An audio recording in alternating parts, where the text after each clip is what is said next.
Viewers, I doctor SBK Lal welcome you all in my YouTube channel. मेरे YouTube channel में आपका बहुत बहुत स्वागत है। अगर आप इस चैनल पर नए हैं तो चैनल को लाइक शेयर और सब्सक्राइब कर लें, ताकि विभिन्न तरह के बीमारियों और उसका जो होम्योपैथिक इलाज है उसके बारे में मैं जो इस पर जानकारी देते रहता हूं, उसका नोटिफिकेशन आप तक आसानी से पहुंचे। आज हम आपके लिए लेकर के आए हैं मेलास्मा, जिसको हम हाइपर पिगमेंटेशन भी कहते हैं। तो उसका क्या इलाज होता है, कौन कौन से कारण हैं, तो इस पर हम चर्चा करेंगे। तो आइए शुरू करते हैं कि मेलास्मा क्या है। तो मेलास्मा जो है एक तरह का हाइपर पिगमेंटेशन है। मतलब जो हमारा जो त्वचा का रंग होता है वो किसी का काला किसी का गोरा क्यों होता है, शरीर का एक भाग ज़्यादा काला और एक भाग कम काला क्यों होता है, तो इसका कारण होता है कि वहाँ पर मेलेनिन नाम का जो मतलब रंजक है उसका परसेंटेज ज़्यादा या मतलब कम होना। तो ये जो पिगमेंट होता है मेलेनिन, वो रिस्पॉन्सिबल फैक्टर होता है। अब ये जो पिगमेंटेशन ज़्यादा हो जाता है या कम हो जाता है, ये क्यों होता है, तो इस कारण को अगर हम बढ़िया से समझ लें तो फिर हम जो मेलास्मा है उसका बहुत आराम से ट्रीटमेंट कर सकते हैं। तो सबसे पहले हम देखते हैं कि क्या सब कारण हो सकता है। तो सर्वाधिक जो महत्वपूर्ण कारण है वो है सन एक्सपोजर। तेज़ धूप वाला जो इलाका आप देखेंगे वहाँ पर हाइपर पिगमेंटेशन से लोग ज़्यादा सफ़र करते हैं, उनके त्वचा का रंग काला होता है। और दूसरा कारण होता है कि हार्मोनल चेंज की जो अवस्था होती है। सो आप देखते हैं कि मतलब जो प्रेग्नेंट लेडीज होती हैं तो उनमें हार्मोन का लेवल चेंज हो जाता है। तो कई बार देखा जाता है कि कोई बीमारी नहीं, एकदम स्वस्थ और हेल्दी महिला थी, लेकिन during the pregnancy hyper pigmentation से वो सफ़र करती हैं, मेलास्मा से सफ़र करती हैं। और फिर ऐसा देखा जाता है कि आफ्टर बर्थ 2 से 4 महीना के बाद वो स्वतः समाप्त हो जाता है। तो कई बार इसके कोई इलाज की आवश्यकता नहीं होती है। और कई बार क्या होता है कि जो कंट्रासेप्टिव ले रही महिला होती हैं या हार्मोनल थेरेपी लेती हैं उसके कारण होता है। कई बार बहुत स्ट्रेस लेने से होता है। कई बार लिवर प्रॉब्लम या गैस्ट्रिक जो या मतलब प्रॉब्लम है या गैस्ट्रेटाइटिस है, वो रिस्पॉन्सिबल फैक्टर होता है। और उसके बाद जो मोनोपॉज से सफ़र कर रही महिला होती हैं, मोनोपॉज से गुजर रही होती हैं, या जिनका मेनोपॉज हो गया है, तो उस कंडीशन में भी हम हाइपर पिगमेंटेशन को देख सकते हैं। अब इसके अलावा भी ये सब कोई कारण नहीं हो, फिर भी आप देख सकते हैं कि हाइपर पिगमेंटेशन हो गया है, मेलास्मा हो गया है, चेहरा पर झाइयाँ, ये काला काला दाग धब्बा, भूरा गहरा हल्का पीला काला, ये जो दाग हो जाता है, झाइयाँ हो जाती हैं। तो उसमें कई बार ये सब कारण जब समझ में नहीं आता है और देखते हैं कि फैमिली हिस्ट्री हम लोग लेते हैं तो देखते हैं कि माता पिता दादा दादी इस सब में होने का चांसेज रहा है। कई बार कोई लड़की इलाज के लिए आती है, कोई महिला आती है, तो हम देखते हैं वो बतलाती है या अपने स्वतः भी बतलाती है कि उसके माताजी को भी था। तो इस कंडीशन में हम कह सकते हैं कि जेनेटिक फैक्टर है। तो इस तरह से हम इसको डायग्नोसिस करते हैं। इसके अलावा कई बार माइक्रोन्यूट्रिएंट्स वगैरह की कमी होती है। तो इन सारे तथ्यों को ध्यान में रखते हैं और उसके बाद हम लोग इसका ट्रीटमेंट शुरू करते हैं। अब कहाँ कहाँ पर ये दाग हो सकता है, दाग कैसा होता है, तो दाग भूरा गहरा हल्का हो सकता है या फिर पीला काला हो सकता है। मुख्यतया ये नाक के बगल में, गाल पर, आँख के नीचे या कभी कभी गर्दन पर भी होता है, ललाट पर भी होता है। अब इसके लिए जो कुछ टिप्स सब हैं, जैसे कि चेहरे को ढकना, स्ट्रेस को घटाना, ताज़ा पानी पीना और ताज़ा पानी से चेहरा को धोना। इसके अलावा जो बहुत ही प्रचलित हर्ब्स है या कुछ टिप्स है, उसमें है कि आप बादाम को कूट लीजिए, जो आलमंड होता है उसको शहद और बेसन के साथ थोड़ी 1 चुटकी हल्दी भी दे दीजिए उसमें, और उससे चेहरा को पर उसको लगाइए, फिर धोइए। ये भी बहुत अधिक फ़ायदा होता है। फिर आलू का रस और सेब का जो रस होता है उसको मिला करके लगाने से फ़ायदा होता है। इसके अलावा भी बहुत सारा टिप्स है, जैसे मतलब तुलसी, बेसन, नींबू का रस मिला करके चेहरा को धोना, या फिर तुलसी, बेसन, नींबू का रस और गुलाब जल से चेहरा को धोना, या मतलब मसूर की दाल और शहद मिला करके लगाना, या नहाने से पहले सिर्फ शहद का चेहरा पर या जहाँ पर अफेक्टेड एरिया है हाइपर पिगमेंटेशन का वहाँ पर इसको लगाना। फिर भोजन की बात करें तो हम संतुलित आहार लें, पूरा नींद लें, पूरा पानी पिएं, ये सब फैक्टर है जो बहुत अधिक मदद करता है। फिर चेहरा को ढकना, ये सब है, इसका फ़ायदा अपना फ़ायदा है। और मतलब विटामिन की बात है तो उसमें हम विटामिन बी कम्प्लेक्स और मतलब विटामिन सी, ये सब बहुत ही अच्छा है।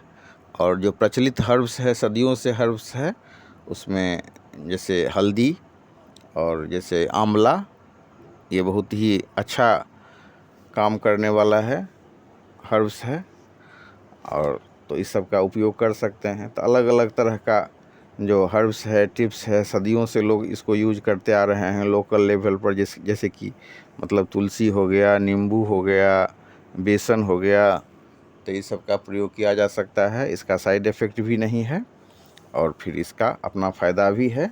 लेकिन सबसे इम्पोर्टेंट है कि सिर्फ आप बाहर से इसको लगा करके कोई फेस पैक या फिर कोई क्रीम लगा करके अगर आप चाहें कि हम इसको ठीक कर लें पूरी तरह से, तो ये बहुत कठिन काम है। हाँ, फिर भी होम्योपैथी में कुछ क्रीम सब है, जैसे मतलब फेयरवे हो गया, या मतलब एक्वा केयर हो गया, एक्वा प्लस हो गया, तो इस तरह के क्रीम हैं जो काफ़ी अच्छा फ़ायदा दिखाते हैं। टॉपी बर्बेरिस हो गया, या मतलब मार्क्स गो हो गया, मेल एक्स हो गया, तो सौंदर्य क्रीम हो गया, तो ये सब तरह का क्रीम है। और इस सब क्रीम में एक ख़ास बात है कि इसमें जो मेन इंग्रेडिएंट्स है वो बर्बेरिस एक्विफोलियम। तो अगर मतलब जब समझ में नहीं आ रहा है कि क्या करें, कौन सी दवाई दें, कारण समझ में नहीं आ रहा है, तो सबसे जो प्रचलित दवाई है वो है बर्बेरिस एक्विफोलियम। साइड इफ़ेक्ट भी नहीं है, और मतलब उसको आप 7 से लेकर के 10 बूंद 1 कप गर्म पानी में खाना के बाद उसको दें, और उससे कोई भी जो जैसे फेयरवे या मतलब एक्वा केयर, ये सब तरह का जो भी क्रीम लगाते हैं उसमें 2-4 बूंद मिला दें, तरहत्थी पर क्रीम को निकाल लें, और क्रीम में ही उसको मैं मिला करके अपने पेशेंट को लगाने का सलाह देता हूँ। तो उससे क्या होता है कि चेहरा भी पूरा निखर जाता है और दाग धब्बा भी गायब हो जाता है। लेकिन कई बार अगर मतलब हार्मोनल इम्बैलेंस का मामला है या फिर स्ट्रेस का मामला है, तो उसके हिसाब से दवाई का सिलेक्शन होता है।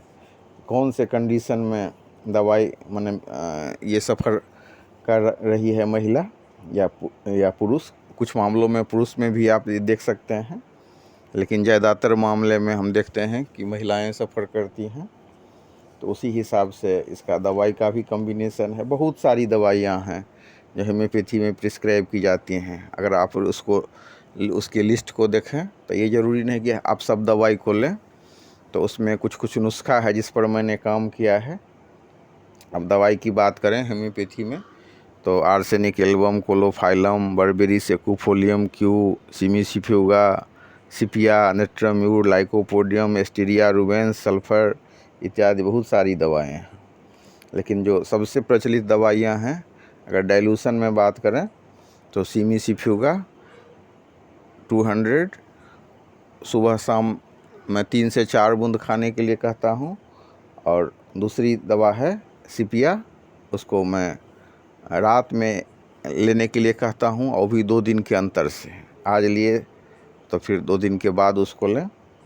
इसके अलावा एक बहुत ही उपयोगी मेडिसिन है जो बहुत कॉमन है और दिया जाता है, तो वो मेडिसिन है कोलोफाइलम।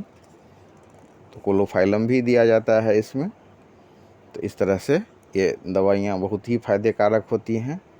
और मतलब हार्मोनल इम्बैलेंस का मामला हो या मतलब तो उस हिसाब से इसका दवाई का जो कॉम्बिनेशन बनता है। और मैं जो देता हूँ क्लोरोफाइलम 30 सुबह में 3 बूंद, और उसके बाद सिमिसिफ्यूगा 200 दोपहर में 3 बूंद, आसिपिया 200 2 दिन के अंतराल पर।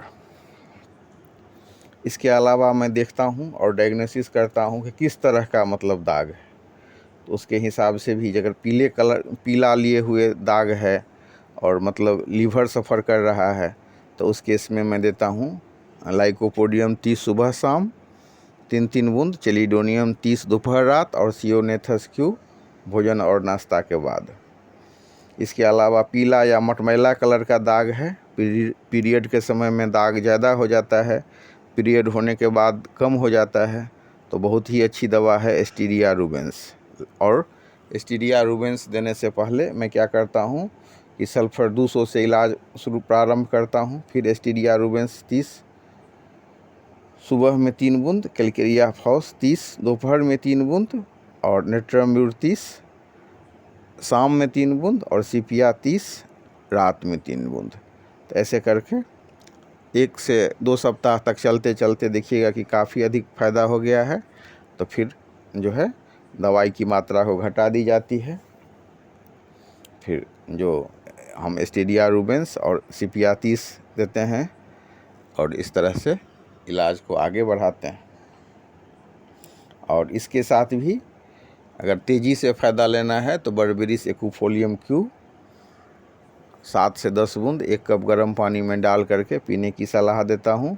और साथ में जो क्रीम है, बहुत सारे क्रीम हैं होम्योपैथी में, जैसे टॉपी बर्बेरिस हो गया या एक्वा केयर हो गया या फेयरवे हो गया, तो उसमें ही उसको लगा करके क्रीम मैंने ये बर्बेरिस एक्यूफोलियम को मिला करके लगाने के लिए कहता हूँ।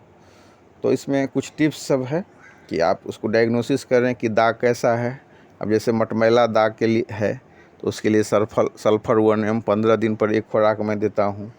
अब चेहरा पर हल्का दाग है, ओबीज पेशेंट है, फ्लैट है, फेबी है, बहुत पसीना चलता है, और एक ही बात को बार बार सोचने की प्रवृत्ति है, एग लाइकिंग है, तो उसमें मैं कैलकेरिया कार्ब देता हूँ। लेकिन सल्फर और कैलकेरिया कार्ब साथ साथ नहीं चलता है। उसके बाद हम देखते हैं कि मेनोपॉजल या प्री मोनोपॉजल जो